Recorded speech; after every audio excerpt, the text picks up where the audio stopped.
And welcome back here.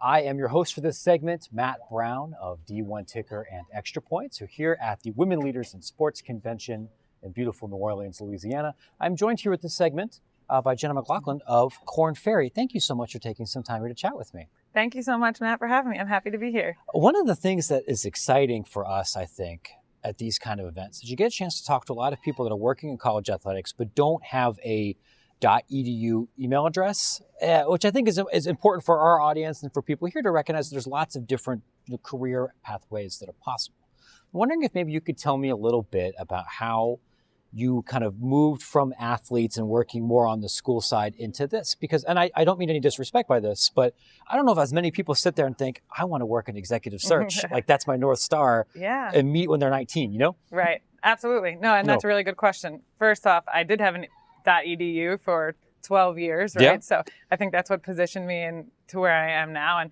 I didn't even know what a search firm was until 2019 or maybe 2018 when my boss at the time, Boo, was getting, I thought getting recruited by search firms the first time. So yeah. I absolutely didn't think about that.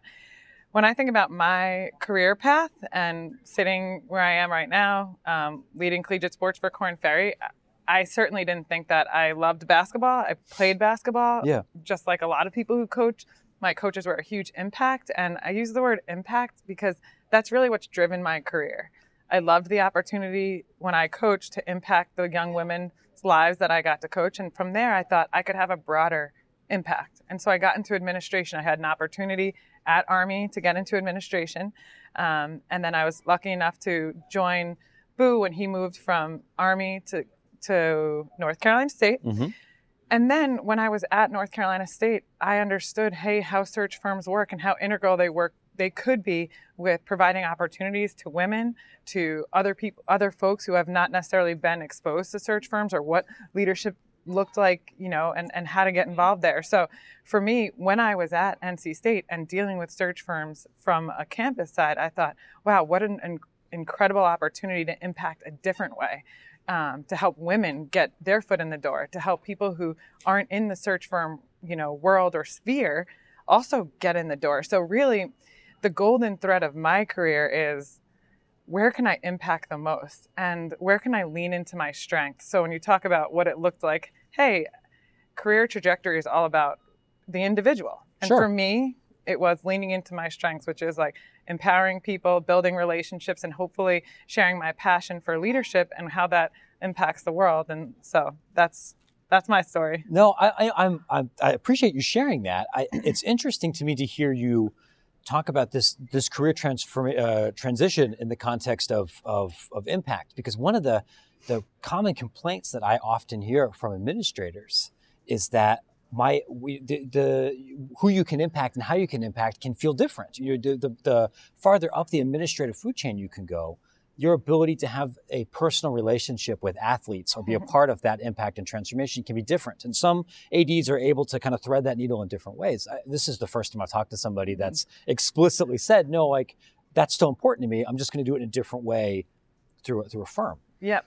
I'm wondering maybe, because I'm guessing of the people that are going to be listening to this, some of them are already athletic directors and some are already in industry, but there's going to be a lot of people that maybe are a little bit less familiar with the search world scope. So maybe if you could take a step back, why don't you tell me a little bit about what are the roles at, within Korn Ferry that would typically be, under the influence or work with a search firm? Like I think a lot of people go like, oh yeah, you help place athletic directors, but surely the scope is larger than that, right? Yes, absolutely. So for search specifically, and I don't want to speak for all search firms, but search firms are there to be accessible to clients, which are athletic directors or university presidents, to help them with hiring. So whenever an athletic director or president has an opportunity to hire and feels like, hey, there might be more liability in the search, I might not have the staff or resources to hire. So we can be hired really for any search. We've, anything from Olympic coach searches, deputy ADs, really specialized. Maybe it's a marketing position. I think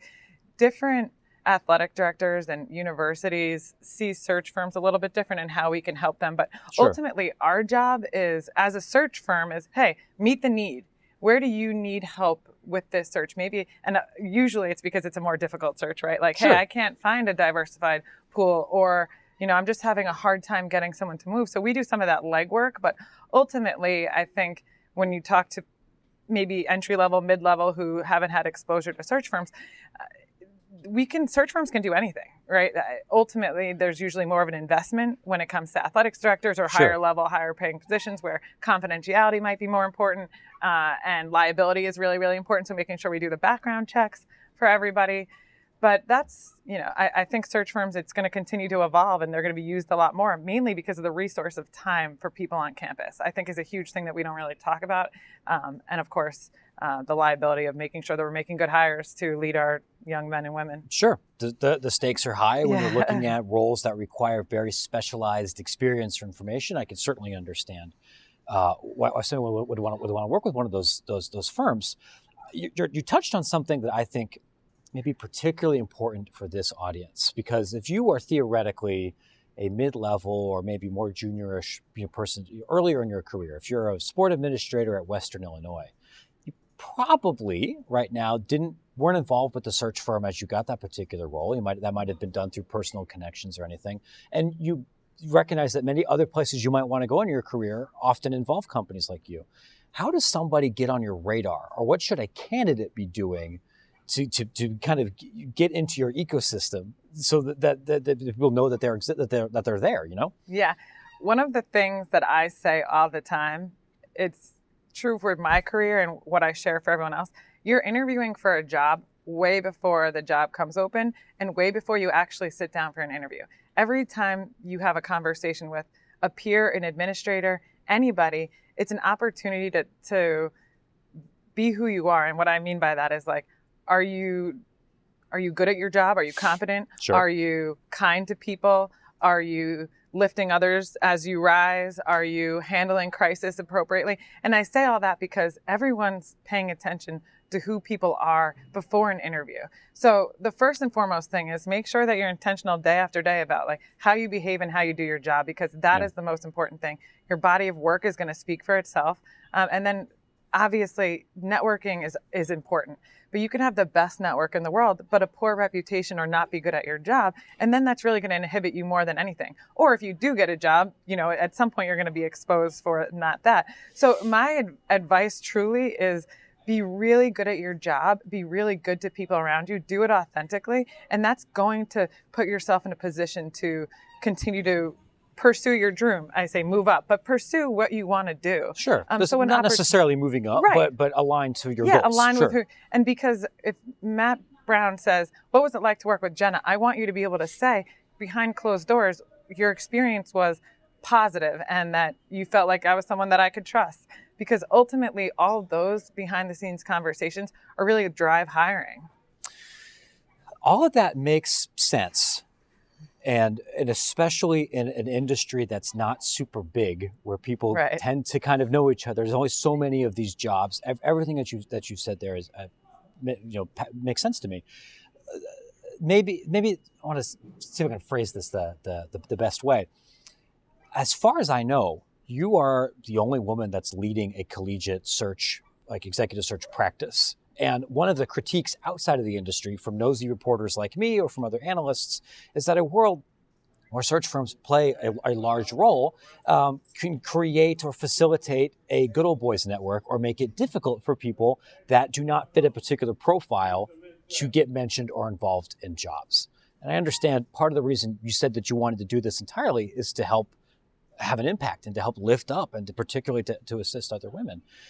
Is there what, I guess, in your professional experience, are you or your colleagues doing specifically to help empower women in this process, given that from the outside, it seems like maybe that's not always what's happening. Obviously not with your firm specifically, but within like this ecosystem, because there are still a lot more guys getting hired for AD jobs or for senior roles than there are for women.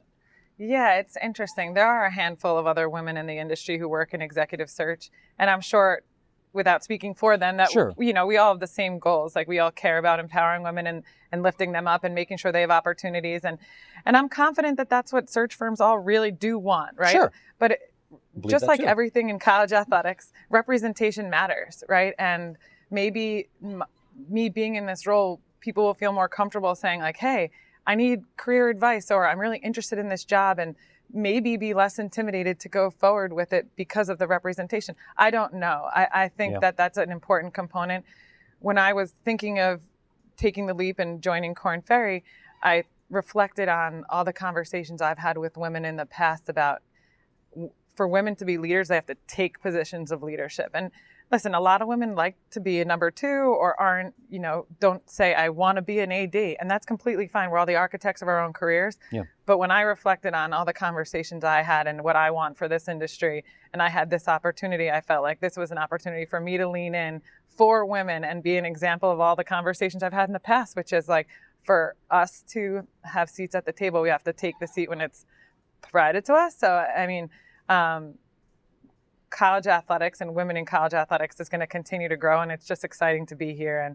And I honestly speak on behalf of all search firms. I know that we all care about women being leaders, and this is such a great place to really meet more women that want to do that and lift each other up, like it says back there. Do you think that part of your role is to help subtly encourage people to raise their hand and stretch for more of those positions? Or is it more, I want to sit back and just facilitate and help the people that are proactively making that step to take that That role? Is such an interesting question. And I hope it's whatever it needs to be. I think that women should make the decisions based on what they want out of their life. And I don't think they should be driven by fear. And that's, for me, is if I can be an offer of encouragement to be like, hey, it might be challenging. The Good Old Boy Network might be challenging and difficult, or it might not be. But don't let fear be the driver of whether you do this or don't. If it's not what you want, because that's not your, sure. Hey, that's awesome, right? But if it is what you want, and I can be encouraging or help position women or any good leader, it doesn't just have to be a woman, anyone who's a really good leader who can help, then I would love to do that. So either way. Sure. I think the last thing I'd love to know a little bit about, and I've tried to ask this to many of the other people we've been talking to here, is because going back to this idea, you mentioned hey, the representation is really important, and that hopefully you being in this visible position might help facilitate different kind of conversations, and you want to be lifting people up. Was there anybody in your career that helped do that for you? Because I know you're looking at a place where maybe there aren't as many people that are in your exact role. Was there a time early in your career, I'm like, no, I really benefited because this person was visible in this spot or provided X, Y, or Z for me? Yes, I would say there's more than one person. Early in my career, there's a woman who I coached under at Sacred Heart. Her name is Lauren Hall Gregory.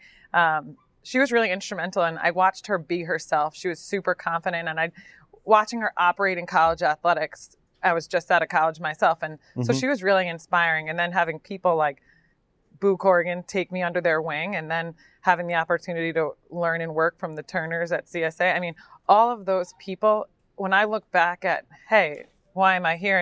And I think of all of them and all the things that they taught me. And I really go back to being 22 with Lauren and understanding that confidence was going to be really important as I navigated this world. And she's still someone I call. I'm glad to hear that, and I think it's important for other people to hear that the individuals that might be able to fill that kind of role in someone's professional career aren't necessarily people with the same job title that you might be aspiring to. Anybody can teach somebody something, an important skill, or give them the confidence they need to go try something else. That's part of why people get into coaching to begin with. Yeah, to have that exact impact. One thing I'd like to add is what Lauren shared with me that sticks with me is what you might think is a weakness could be your superpower. And for me, sometimes having a lens that's different than everyone else, it can be intimidating. Or you can reframe it in your mind as without me here bringing this up, this table is void of something. Yeah. And her reframing that to me 10 years ago has helped me in conversations at much bigger tables now, right? That while it might be intimidating and it might not be well received, it doesn't make it not important. And so it's helpful. Sure. Jenna, thank you so much for taking some time to chat with us. I learned a lot. I hope everyone else watching here did too. I look forward to chatting more as the year goes on. Awesome. Thanks, Matt. I appreciate you.